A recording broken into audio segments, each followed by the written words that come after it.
Jika penyelenggara tidak mengikuti pertimbangan dalam putusan Mahkamah Aku sebagai kekuasaan kehakiman yang berwenang menyelesaikan sengketa hasil pemilihan, calon kepala daerah dan calon wakil kepala daerah yang tidak memenuhi syarat dan kondisi dimaksud berpotensi untuk dinyatakan tidak sah oleh Mahkamah. 8 fraksi di dalam rapat Badan Legislasi DPR menyepakati bahwa 2 isu utama di dalam revisi Undang-Undang Pilkada tak sejalan dengan putusan Mahkamah Konstitusi. Yang pertama terkait dengan batas usia pencalonan 30 tahun yang disepakati akan mengikuti pada saat pelantikan, bukan pada saat pengumuman pendaftaran atau penetapan seperti pada putusan MK di nomor 70.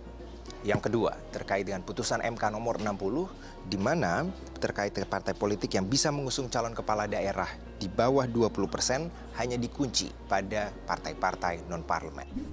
Ya, kami sudah memberikan ruang bagi teman-teman fraksi PDIP untuk menyampaikan pendapatnya, bahkan fraksi lain mungkin hanya 1 atau 2 orang, PDI itu lebih dari 3 orang saya catat untuk kasih kesempatan untuk berbicara. Kenapa? Kita memberikan porsi yang seluas-luasnya kepada anggota, tetapi argumentasinya kan tetap. Sampai kapanpun berdebat tidak akan berujung. Maka kemudian diambil keputusan, ternyata mayoritas fraksi setuju mengambil putusan MA, DPD setuju dengan MA, pemerintah juga setuju. Ya sudah, karena keputusan politik harus diambil, karena ini adalah lembaga pengambilan keputusan secara politik. PDIP pun menolak untuk membawa kesepakatan ini pada tingkat rapat paripurna DPR. Bahkan fraksi PDIP mengingatkan bahwa pihaknya akan tetap mendaftar ke KPU berdasarkan putusan Mahkamah Konstitusi. Perlu menilai bahwa kesepakatan yang diambil pada rapat Badan Legislasi DPR ini sebagai sebuah pembangkangan konstitusi. Keputusan Mahkamah Konstitusi yang bersifat final and binding ini tidak lagi menjadi dasar pertimbangan hukum dalam membentuk undang-undang di DPR.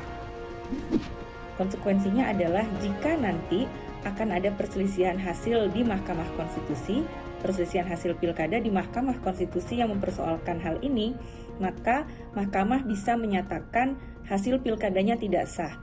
Hal ini terjadi saat pemilu 2024 yang lalu ketika MK membatalkan hasil pemilu dan memerintahkan KPU untuk melakukan pemungutan suara ulang di Kabupaten Gorontalo. Karena pada waktu itu KPU dengan sengaja tidak mematuhi putusan pengadilan terkait dengan 30% perempuan. Jika KPU juga tak mengamanatkan putusan Mahkamah Konstitusi, artinya pilkada yang akan berjalan di 545 daerah yang tersebar di seluruh Indonesia terancam tidak punya legitimasi dan inkonstitusional. Ausirion Dholu, Fadli Julian, Jakarta.